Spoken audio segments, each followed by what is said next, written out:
Is there a strategy that'll help you grow your company faster? CEO Sales Strategies is an investigative business podcast for entrepreneurial people who never stop asking questions.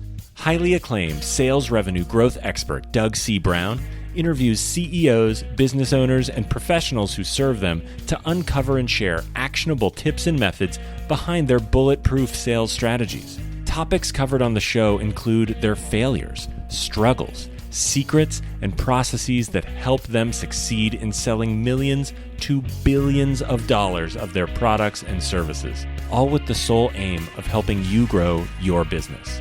If you are eager to know the most effective sales secrets from the A players of the game, then the CEO Sales Strategies podcast is certainly the place to be.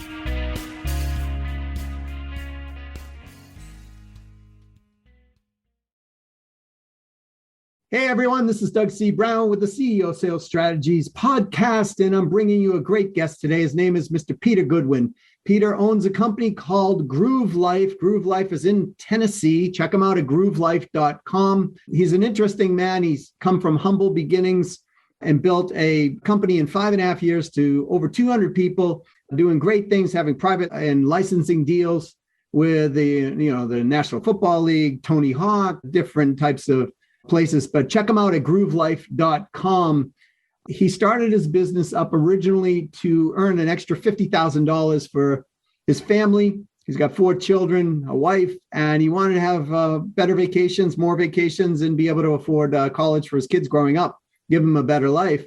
So that from this freezing garage in Alaska, because he was a fishing guide and a tour guide prior to, out in the bush of Alaska, he actually started building this adventure wear, if you will, outdoor product wear. And he built it into what is today called Groove Life, with over 200 employees and very nice revenues and profits. So he has gone on to and have endorsement deals, private label, or I would say affiliate deals and or partnership deals with people who are very well known. Tony Hawk being one of them, a lot of pro players, football players. Marvel was another one, Marvel Comics, Marvel in general, just really cool stuff. So we talk a lot about collaboration and how collaboration is a big factor in building a business, especially in scaling that company up as a sales strategy, and using collaboration, like using licensed partners, and collaboration with the employees, and collaboration with anybody that you come into contact with, and how being heart-centered in the mission, because in the beginning of building a business, we're more money-driven, and we can always be money-driven, but how do you build that mission in that heart-centered and that mind shift that you got to go through in order to do that? And in spirit of collaboration, we also talk about how do you hire the right people. In particular, we start going more towards salespeople and sales, because this is the CEO Sales Strategies podcast. So give it a listen. We're going to invite him in right now.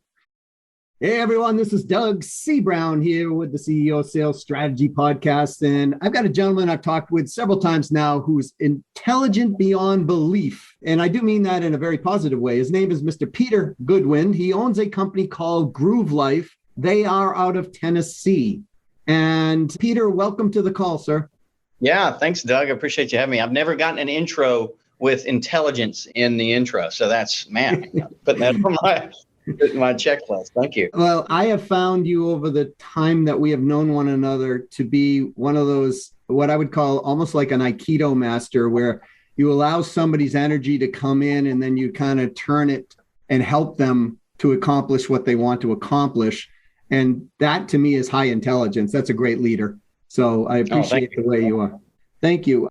So Peter, Groove Life, why don't you tell people, if you don't mind, what is Groove Life? I mean, I know it's an adventure-inspired outdoors products company, but to me, it goes much deeper than that. How about for yourself? What is Groove Life, so everybody knows what it is? Yeah, on the surface, Groove is an outdoor active accessory brand. So we make things from silicone rings to belts to watch bands, and really started with the silicone ring kind of as an active outdoor person myself. But what Groove really is to me is a way to reach people, and not only my employees, and provide for my family and provide for my employees, but also, just really run an excellent business based off of my faith beliefs.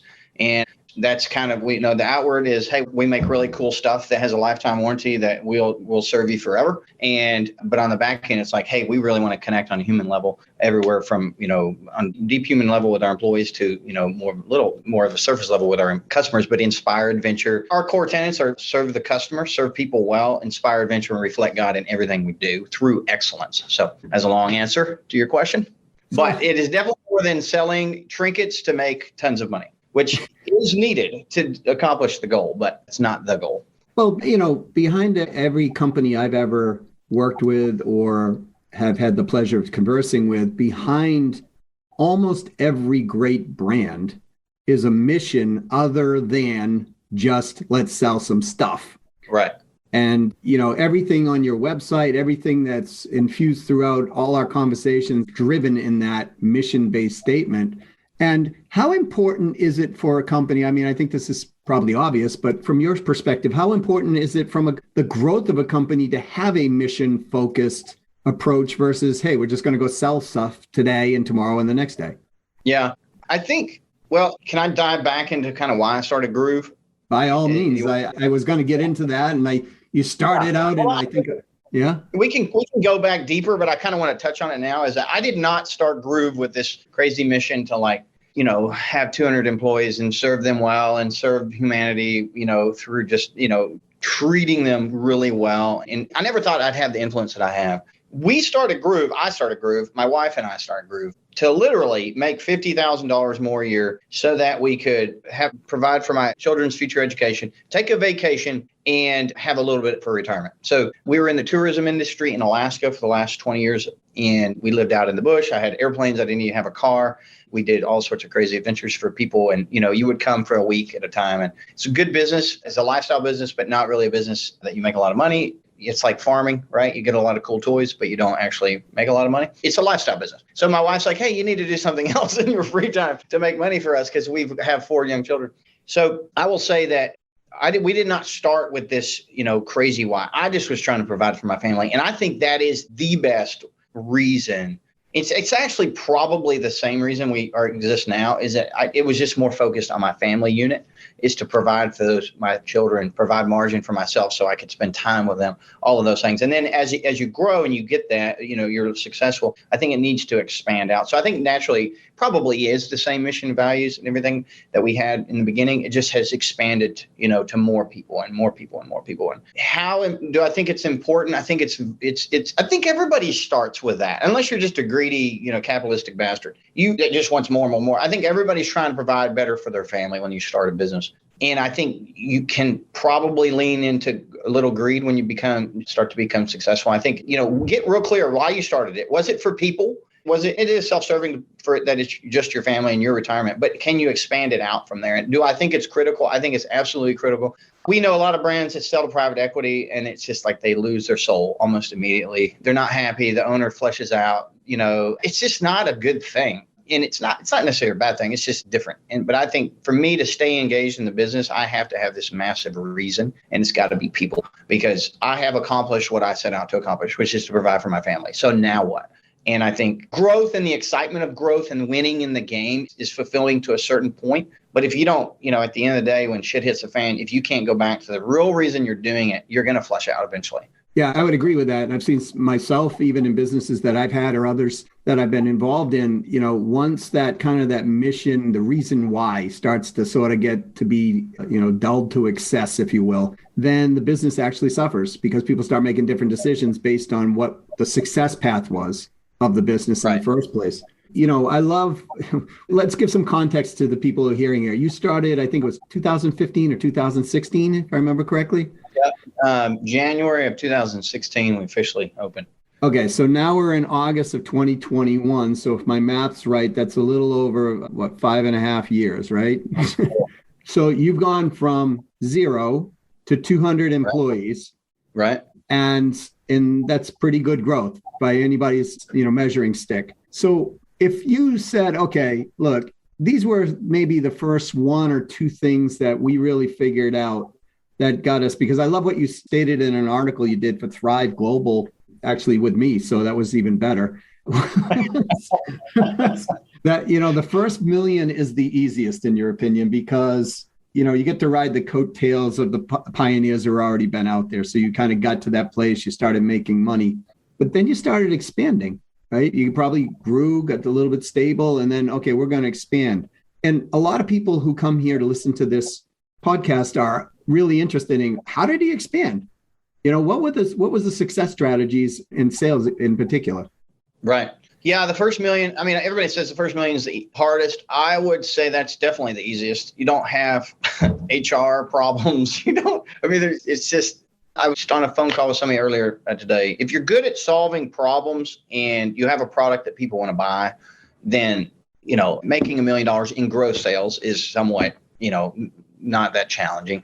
And I know some people are rolling their eyes now, but I would say the next 5 and 10 and 20 and 30 and 40 and 50 are much more challenging. You have to grow. It's a different set of skills. I mean, everybody talks about that, right? What got you to $1 million is not going to get you to 5. What gets you to 5 is not going to get you to 10. So, and you might have to jump in and remind me of the question you actually asked, but I would say that if people are interested in how we did it, I think it comes down to demand in the marketplace. Is the product that you're selling, whether it's, information or digital or physical product, is it already in demand? We talked about this in our first interview. When I first got into this business, I was in the tourism business, and a buddy of mine came to me and said he was selling selfie sticks on the internet, on Amazon. I was like, oh my gosh, I'm sorry for you and your family. I know times are tough. And he's like, hey, we just sold $1 million in 10 months. And my mind exploded. And because I was thinking he was selling like used books on eBay, it was like selling stuff on the internet. And he said to me, hey, look, here's the model, sell something that you could use and you could kind of tie into a story, and then to why you use it and how, and then sell it to a different audience, but make sure that it already has velocity in the marketplace. So getting to that first million, if you kind of answer those 3 questions, it's really quite simple. You can start on Amazon. There's all sorts of ways to do it. But getting to the next is now you're empowering employees. You have to tell them why you're doing what you're doing. Some employees will be like, yeah, I can see myself getting rich in this company. That's enough of them. But a lot of times, especially nowadays with millennial, whatever the next generation is, they don't really care about money as much as they do purpose. So getting that next 5 million is a lot to do with inner work. Maybe it's not 5 million, maybe it's 5 to 20 or whatever. But at some point I don't feel like I'm answering your question very well. I actually feel you are in a lot of ways. Like, look, one of your strategies was doing the inner work, right? To build the culture around the people that were coming in, the millennials today, right? Because, and I'll say in my generation, we were more, I would say, more money motivated as a primary. And today It's more life satisfaction. I mean, even when we're hiring salespeople, in our company or for, helping clients hire sales teams for them, you're finding even your top producers today, they're looking for quality of life more than they're looking for an extra, $300,000 a year. Right. So the fact that you recognize that early on, and I noticed on your website, on the picture of the people in the company, a lot of them are millennials. They're in that age bracket. So we have to cater to the growth of not only the external, but the internal. And I think you've done that like a master. Yeah. Yeah, I think I had a little bit of an advantage because of my faith background. I went through massive depression when I was in my 20s. And so I kind of had this turning point of like, either God was real, and if you believe what Jesus says in the Bible, like love your neighbor as yourself, and like that is the actual only commandment. And so I had to realize like it was either about people and God loves people and he was going to use me to do that in my life, or I need to put a bullet in my head. Then I decided to kind of live that way. That was in, I was 27 when that happened. I started grooving when I was 34. I had done a lot of inner work in my early 20s. And then I did a program called Mayhem Mindset, mayhemmindset.com. I don't know what it is. I don't get any affiliation with them, but they really helped me. We did a deal with Rich Froning, big CrossFitter. And then one of his coaches is this Jim Hensel. He kind of walked me through my core values. And this was just 2 years ago. So faith, family, and sacrifice are kind of my core values that I've come out with. You're kind of coming out of your inner self to lead a company, to make money, to do something big. One problem that I have with most companies is that, at the bottom, at the end of the day, they don't really care about, whales in Africa. They don't really care about the elephants. They don't care about children in Nicaragua. They just want to sell more shit. And they're just going to tie this 1% to the planet or whatever the in vogue thing is to sell more things so they can buy their yacht or whatever. And I would say that is a short-term strategy, and people see through that, especially your employees. And if you really want to build a big brand that is probably going to be here for 50 years, which is our goal, is it's got to come out of the middle. And that's the hardest thing. Like, how do you can't replicate that. That's usually through pain and misery that you, and trials and suffering that you look inward. But I would say mindset is a good way to start for brands. Again, when you start a brand, you don't care about inner work really. You're just trying to make a living, right? And you like the game. But to go to that next level and to speak to these millennial kids and what's the next generation after them? I don't know. But they don't give a shit about money. They want to work from home. They want bean bags. They want food. We have mandatory fun. Like the whole company stops and we do paintball, the executives. We do dunk tanks. We do it once a month and people win prizes and money and it's a hoot. I mean, it's actually a lot of fun. But if it was up to me, I'm kind of older school. I'm like, hey, let's just do business and then we can go home and play, but they want those things. And what we found is that even though it's frustrating and it's not typical business as usual to do those types of things, it actually makes life more fulfilling at work for us, for me and the other executives that are older. They're happier. So it's, everybody's down on millennials. I think millennials are driving us to our humanity, with work and maybe causing us to do that inner work so that we can lead them because they will not follow if you are not genuine. No, and I think that this is a really good subject matter for people. Right now, millennials are starting to shape the world because they're the up and coming group, right? So if we don't know how to employ them, if we don't know how to sell to them in a way that they want to be sold to, then people are going to see, even successful businesses are going to start to see a dip in their revenues or dip in their profitability because they're not going to be able to sell to the people who are just vehemently going to say, I'm not buying. Right. Yeah. And if there's any testament to how successful you have been, I love this. I went up and looked at your 5-star reviews on your sites, and you have at present, what's published there, 99,883 5-star reviews just on 5 stars. And then you got some 4 stars, and there's very few 3 or 2-star reviews on there, which you're always going to get some of them if you have that many reviews. But we love those because we get out. Sorry. No, it's okay. But want people to take out of this is the fact that you are heart-centered, mission-driven, you take care of the internal employees, that enhances the customer journey all the way through the process so that the customers actually feel more valued because the employees feel more valued. 100%. And so we're speaking with Mr. Peter Goodwin from a company called Groove Life, and they make some unbelievably great stuff. Go check it out on their website. And one of the things I love coming back, Peter, is the groove rings that you started out with. And I love this strategy of, 2 things. Number one, you had stated to be an innovator, but find a problem that people are already experiencing and just give that to them, which is a very old marketing process, right? Yep. But I find so many companies don't do this today. They're trying to differentiate themselves in the market in different ways. And what's happening is they spend a ton of money on R&D. They spend a ton of money on personnel and all kinds of things, and they're not making the ground. But then when you found a problem that people were having, and if I remember correctly, keep me honest here, you made a ring that looked really cool, like it's a wedding band type ring, but it was also a breakaway. It would break away because in sports or adventure or whatever, if your ring got caught up, you could literally, break your hand, break your finger, you could lose a finger. And I thought that was amazing. And it reminded me of a story my dad was telling me about that we always embraced growing up, because my father had a electric motor machinery repair company. And he was in the Navy, and he would say every once in a while, somebody would catch their wedding band in a lathe and that would take their finger right off, so my dad would never wear a wedding band, right? Right. Now, my mom was like, understanding of it, but at the same time, I could tell my mom always wanted him to wear a wedding band. But in your case, you make a product. Women like that. Yeah. Yeah, absolutely. Right. But your groove ring, if you got it caught toward a lathe or something, it would break away. And therefore, you can live to lathe another day, if you will. Right, there you go. Right. So I love how it all came about, because a lot of times people don't really realize that there is a problem sitting right there in their industry that they could capitalize on if they just gave them what they were looking for. Right. Well, I have a story about that. So I was not first to silicone rings. It's a company called Safe Rings. They did the first one in the mid 2000s. And then another company really kind of made it mainstream called Qalo, Qalo.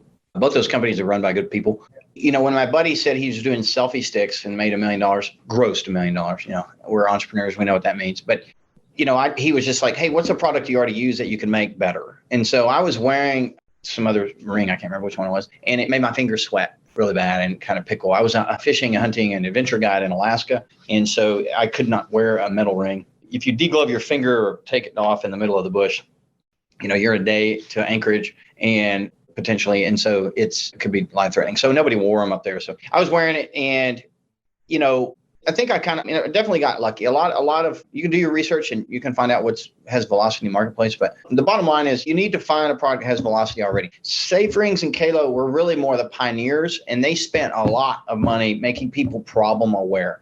Making the marketplace problem aware is the most expensive thing in the world, and the most successful company in the world doesn't even do it, right? Apple has never tried to educate the consumer on the problem. In fact, they're the best plagiarizer in world history. Absolutely. I mean, they just came out with the tag, the Apple tags. Mm-hmm. The tiles went out for 10 years and finally got enough market velocity that Apple said, hey, we're going to come over and take this over. All right. iPad, the touchscreen phone, all those things were not even close. The iPod, computers, nothing. They've never done anything first.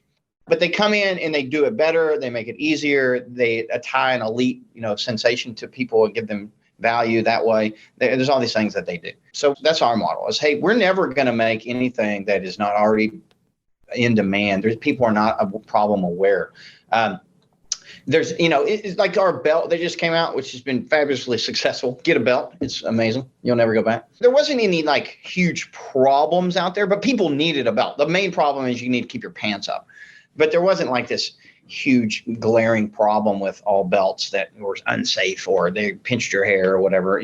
Belts have been around since, Adam and Eve probably. I don't know. So, how do you improve on the belt?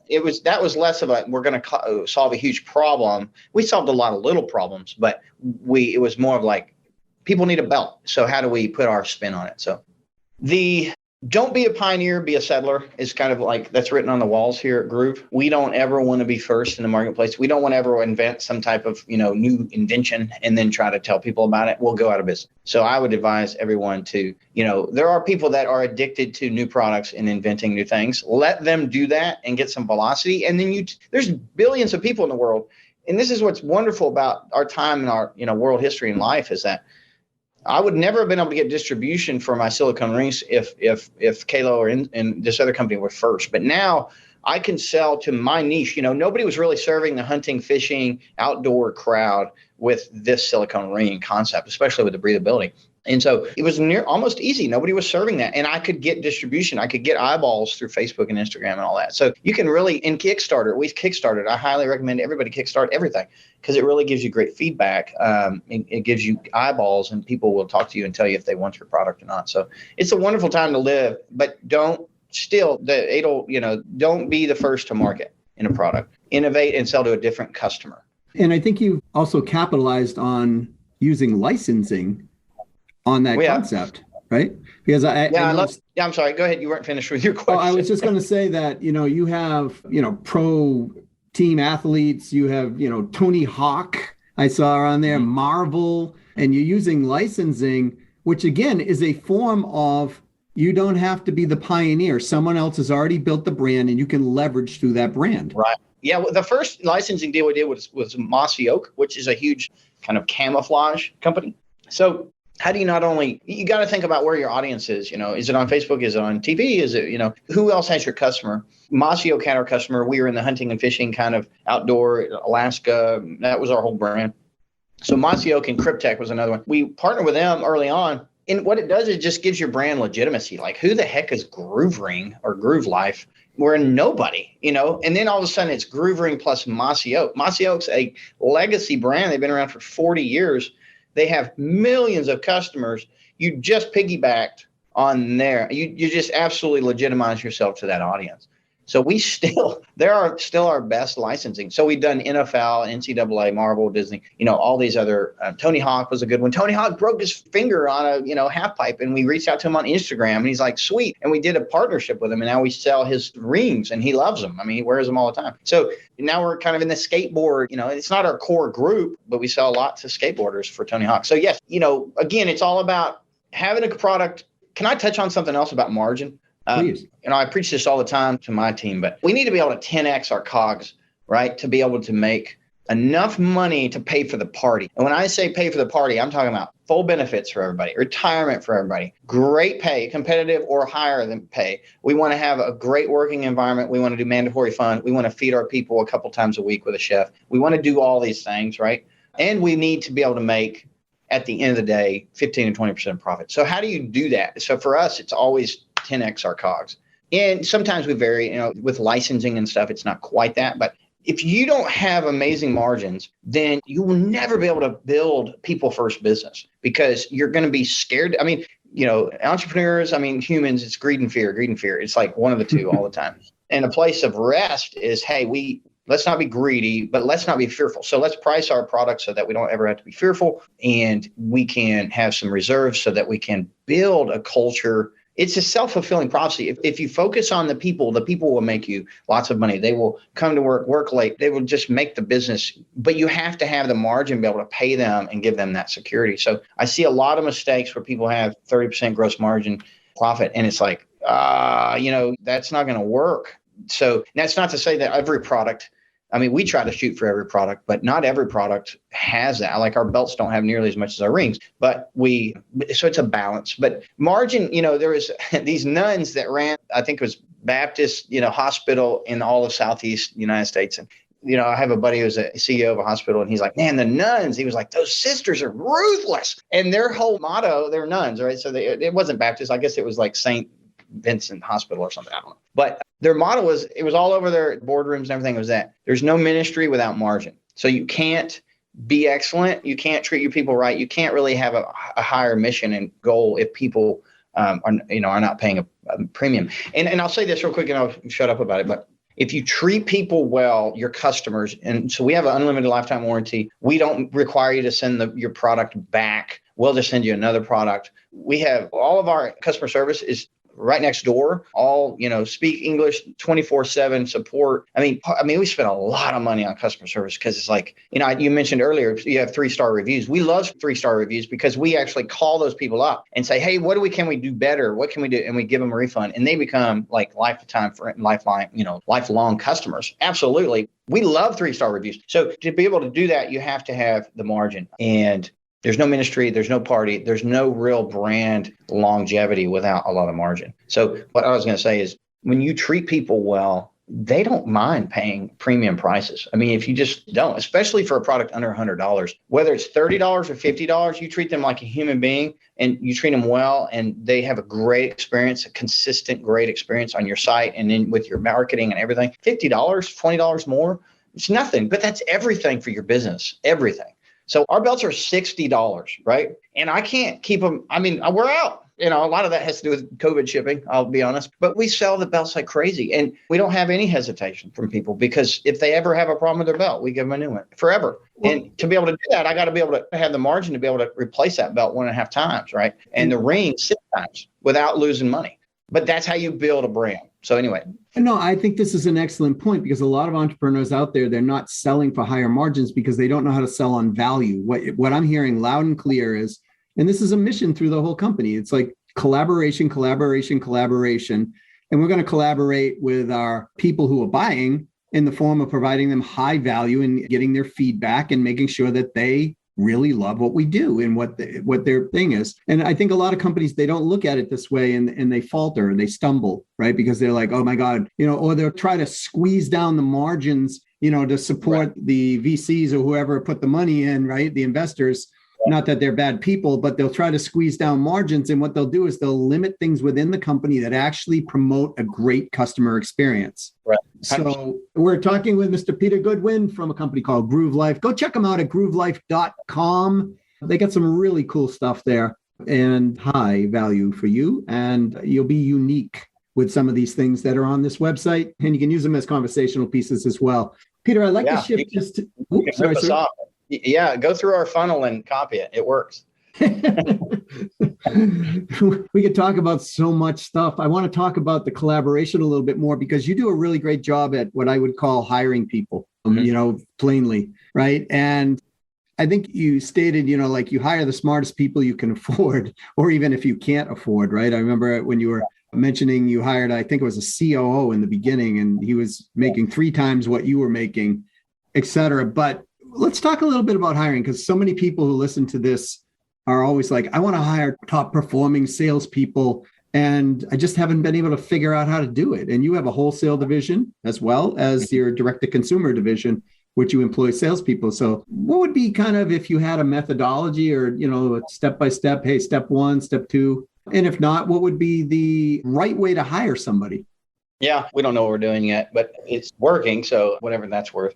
A couple of practical things was we use a DISC test. The DISC is like an Enneagram. So we kind of know, especially anybody making more than $50,000 a year, on a salary or whatever, we kind of know we've had some advanced. I have a guy on staff that's like advanced trained in this. But we actually brought a consultant in early on and said, hey, for an accountant, what is the DISC profile for a great accountant? What is the DISC profile for a great salesperson? What is the DISC profile for whatever, right? And so that was kind of one of the filters we pushed people through. If an accountant is like life of the party, like looking to hang out at the water cooler and crack jokes, like that is not a good accountant. You should not be in accounting.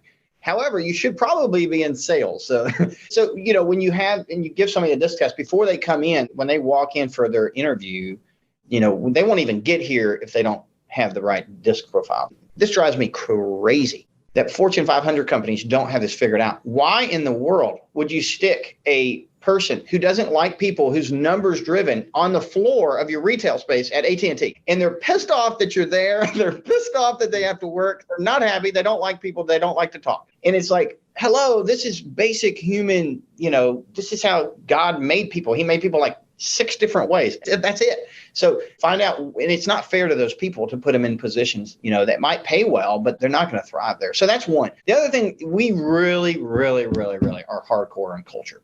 So I'm very strong in my faith. I'm not a very religious person. I think religion is evil. But I think when I say, I believe that God loves people and he wants us to love our neighbor and our brother. And like, that's how. So you don't have to have my particular faith values to work here at all. We have Buddhists. We have all sorts of different types of people. But you got to love people. Like that is the requirement. And I don't think that's illegal on the HR front. If it is, then who cares? Sue me. I'm not going to hire people that aren't people first. So when I talk to somebody, I get, like they call it, around here, the Braveheart speech. I tell them like, look, we don't give a dang about silicone rings and belts. Those are products to get us to people so that you and your family can thrive, so that our customers can have a great experience in the chaotic world that they live in, that we can give them a nugget of light, of consistency, of, if they reach out to our customer service, we can give them a smile. Those are things people will trade. That's a value we give to them, and they'll give us value back. So on the employer side, if we can take the pressure and the margin of life, give them more margin to take the pressure of providing for their family off, that's a huge value to our employees, and they will give us massive value back. It's just, it seems self-serving, but it's not. It's the economy. It's like a circular economy of value. So, and that's how the world works, like it or not. There's not many people that will just do something for nothing in return. And you don't want that, right? You don't want your employees just to work for money. And that is an exchange of value. You want them to work with their soul. So I'm all over the place here, but what was the original question? No, I think what I'm hearing is, if I could summarize, is you hire, profile is probably not a nice word for people to use, right? But I mean, really what you're doing is you're looking at the job title, the job specificity, what somebody's going to experience in a daily basis, and you're using a personality test to say, okay, does that fit this particular role, right? And I do the same thing on sales when I'm helping companies hire salespeople, especially. And we also have sales specific, right? Do they actually have the ability to be a hunter, or do they prefer to be a farmer? Because a DISC test, yeah, right. Yeah. So do they have the will to sell? Do they have the follow-up skills, specific measurements in the role? So what I love about what you're doing with DISC is you're getting them into the place where it's like, at least it's a fit, and it's a fit. So you're not putting somebody who doesn't really like to talk to people in a position where they're forced to talk to people. Right. Which is like, so everybody does that. It just drives me crazy. It's not that hard. People are not going to, I don't know. You just put people in the right position. It's for their sake. You know what I mean? They will thrive it's just basic human. Well, I think part of the challenge is, and please, correct me if you think I'm incorrect, is I see a lot of people trying to hire off of two factors. Number one, the resume, and number two, likability. And firstly, the resume always is not true. Right. People embellish upon it, right? So, and then, especially in sales, they go, well, this guy's likable. I think he could sell, or this gal is likable. I think she could sell. And the truth is they may be able to sell in the right capacity, in the right role. But the reality is, if you put a person who's not, fears rejection in a hunting role, not good. Not good at all, right? They're not going to make it. And it's not their fault. It is the company's hiring process that it's your fault. 100%. I couldn't agree more. I think you're doing them a disservice by not doing your homework on who you need to hire. You're going to have disruption. You're not going to be able to grow as fast. I mean, it's a ninja trick, but it's like super basic. It's almost like, they should give personality tests before you go on dates. You know what I mean? I mean, literally, because you're going to be attracted to your opposite typically. And why go out with somebody that's just like you? So it's just funny how we are as humans. I'd say that culture with the DISC test, having margin to be able to pay them a competitive or more than competitive wage, giving them purpose and telling them why they're going somewhere, where to go and why. And, right now everybody's having a shortage of people. Man, we got people in line to work here. And we mostly hire through word of mouth, almost entirely. Like there's some really specific marketing needs that we have that we'll kind of venture out and go on Indeed and whatnot. But for the most part, we got a waiting list. And it's because we're different, right? We have a soul. Yeah, we sell trinkets like everybody else, but we're doing it for a bigger purpose. So. And you're doing it and driving tons of revenue doing it as well. So you're doing something right, because people wouldn't keep buying over and over and over if it wasn't a benefit for them. And well, we have a 40% return rate, and our lifetime customer value is like through the roof. So it's working. Again, I don't know if it was a master plan or if it was just like, man, love your neighbor as you would yourself, right? I know that, that probably rubs people the wrong way, but like, how can you not, whether it's coming from Gandhi or Buddha or Jesus, like it's about love and loving your neighbor. And it sounds kind of weird. And, private equity doesn't like to talk like that and all that, which we don't like private equity. They're all about the bottom line and next quarter's results. Fuck next quarter's results. Like what is 5 years results from what we're doing? Right. That's how I want to run my business. And yeah, we're going to take a hit. We're about to cancel an entire product line right now. And we're going to lose millions in inventory, like taking a write down on it because I'm not satisfied that it's a 5-year fit for our brand. And man, my finance team's having a fit. And I'm like, it doesn't matter. We're either building a 50-year brand or we're building this thing to sell. And I'm not building this thing to sell. We're building it to impact more people that we can. So anyway, it's just a different mindset.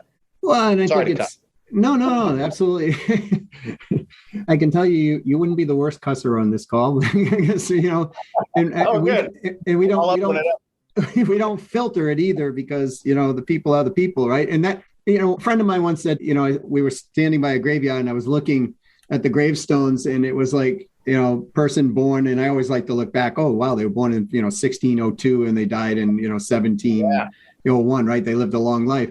And so I said to my friend, Jim, I go, Jim, there's always a start date and an end date, and there's always a line in between. Right. And I said, I'm not really sure we can extend the line that long, but we can get maybe a few years by being healthy and doing all the stuff we want. But I said, the line's kind of fixed. So what we do in between is our quality of life. And he goes, yeah.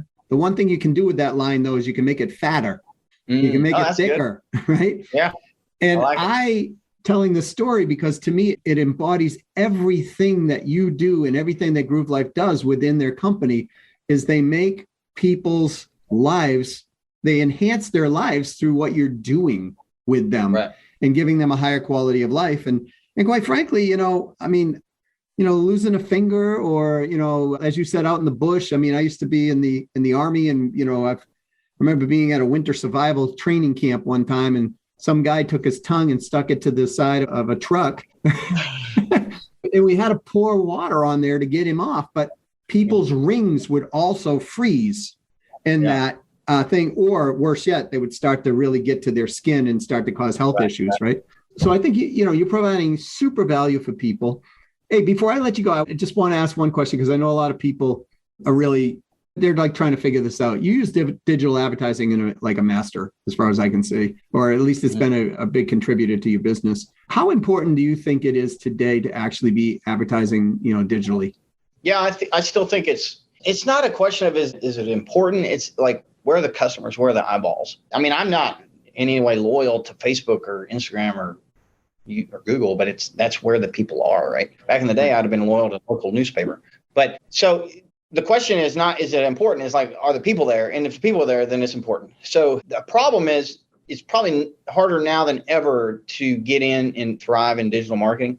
When I started, I was taking pictures on my iPhone, which was like iPhone 6, or whatever it was back then. Mm-hmm. And I was getting like a 5x return on my ad spend on it's amazing. Man, if I'd have started this business in 2013, wow. But so now it's harder than ever with all the updates, and all the big tech are fighting, and there's censorship. And, like my sister has a swimsuit brand of modest swimwear for like one-piece swimwear for like pregnant mothers and stuff. And they got taken down off Facebook for nudity. Like what? So and there's no recourse. Like Amazon's canceling people. And a lot of times it's not even legitimate, like my sister's swimsuit brand. So if you build your whole house on sand, basically, which would be Amazon. We just got into Amazon 2 years ago, and we're, what are we? 8 figures on Amazon. So the point of that being is that we did not start on Amazon. We started on our own website because we figured we could diversify the traffic coming in, and they couldn't change an algorithm and shut us down. So specifically answer your question, it's extremely important. How you do it is different. You've got to get creative. There's lots of influencers and TikToks, and there's so many people doing different things.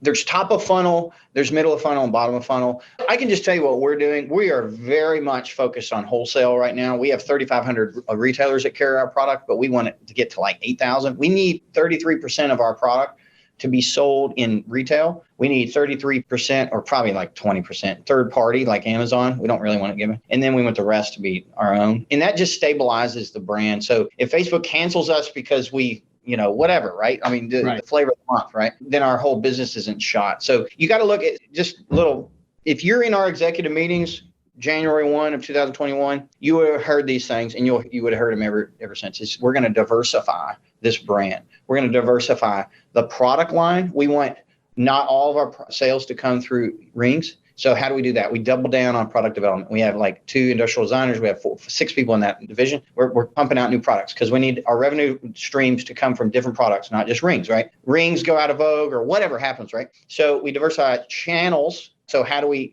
wholesale, e-com, third party, and we diversify eyeballs, traffic. So Facebook, Google, Instagram, how do we get more traffic? So for us, we were like 30% organic, which is great. Now we've gotten that up to 40. We'd love it to be 60. So you just kind of, in this world, it's hyper competitive and things are changing like crazy. Diversification is everything. And that's how we diversify. We diversify channel, traffic, revenue source, and those 3 things right there. So yeah, that's pretty much it. So excellent. Thanks, Peter. Well, I really appreciate you being here. And again, we're talking with Mr. Peter Goodwin, who's the founder of Groove Life. They're in Tennessee. Check them out at groovelife.com. They got some really cool stuff, belts, rings, all kinds of neat stuff. And, go up and get yourself something unique for yourself. Peter, I want to thank you for being here. I think people will get a ton of value out of our conversation. And I really appreciate you taking your time being here today. Yeah, thank you, Doug. I appreciate you, man. And I'll say to all the entrepreneurs out there, just, keep solving problems, do the inner work, find out what your core values are, and then share those core values with your employees, and they'll follow you off the cliff. And hopefully you don't go off the cliff. Thanks again, Peter. Okay, that was really great. Peter's a really good guy. He's a genuine person. I love the fact that when people, they don't really know what they're going to do, but they get into something, they start figuring it out, and they never quit. And they just keep building, and they get themselves to a great level. I love the fact that the guy's got almost 100,000 5-star reviews on the website, because that says a lot about the quality and the value that they provide. He and I got a chance to talk even after the podcast. And, one thing I really appreciate about him is he's constantly trying to learn. He's constantly trying to grow his company. He's constantly trying to grow the people as well, as the revenues in the company. but he himself is going through shifts along the way. And I see so many entrepreneurs, they kind of get stuck there. They're just like, well, you know what, I'm making this. I want to go more, but I'm kind of stuck and I'm really not sure how. And a lot of times it comes back to the inner workings of what we do within our own minds that actually prohibit us or propel us to move forward. So, as usual, if you like this episode, please, please, please give it a 5-star review. I love hearing all your comments. Keep sending them to me. I really appreciate that. You could send them to Doug@businesssuccessfactors.com. You can go to DougBrown1234@gmail.com. And, most people won't give their cell phone number out, but mine's 832-549-4836. Feel free to text me, call me, and let me know what you want on these podcasts, because I would be happy to go out and bring these type of guests to the podcast that you're looking for as well. And I wouldn't be a great, coach, consultant, advisor if I didn't tell you that, if you're looking for somebody to help you grow your revenues or increase your profits, to, reach out to me, because I'd be happy to talk with you about how we can do that, how you can do that, and what kind of services that I could provide to help you out there. So again, this is Doug C. Brown with the CEO Sales Strategy Podcast. Go out, sell something, make some money, impact the world, and convey your value to your success.